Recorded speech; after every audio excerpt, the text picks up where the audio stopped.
Artificial ఇంటెలిజెన్స్‌తో ఒక్క coding రంగంలో మార్పు జరిగింది. సాఫ్ట్‌వేర్‌లో ఆ కోడింగ్ రంగంలో ఉద్యోగాలు పోయినాయి. కొత్తగా ఆర్టిఫిషియల్ ఇంటెలిజెన్స్ వాడుతున్నారు అది. మిగతాది సాంకేతిక మిషనరీ రంగం. చైనా వాడినా, ఇంకోటి వాడినా అవి ఆర్టిఫిషియల్ ఇంటెలిజెన్స్ అనడానికేం లేదు. ఎప్పటినుంచో మిషనరీ ఉంది. ఇప్పుడు అప్‌డేటెడ్.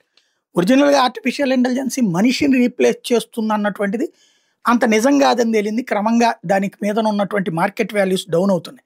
కేవలం గూగుల్‌కి ఆల్టర్‌నేటివ్ లాగా కనబడుతుంది.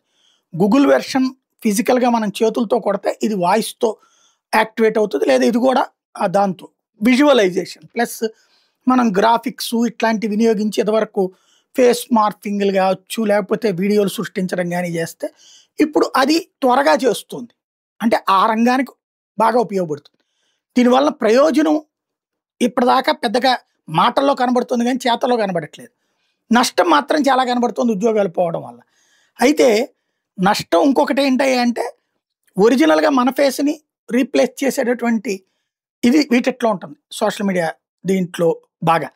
హీరోల్లో ఇప్పుడు 'Shahrukh Khan', 'Alia Bhatt', 'Elon Musk', 'Priyanka Chopra', 'Cristiano Ronaldo', 'Mr Beast', 'Lionel Messi', 'Taylor Swift', 'Kim Kardashian' అలాగే 10 బీటీఎస్ బృందం. వీళ్ళకి సంబంధించినటువంటియన్నీ కూడా సోషల్ మీడియాలో డీప్ ఫేక్‌తో సృష్టించి చలామణి చేస్తున్న సంఖ్య ఎక్కువైపోతుంది. ఇది పెరిగిపోతుంది.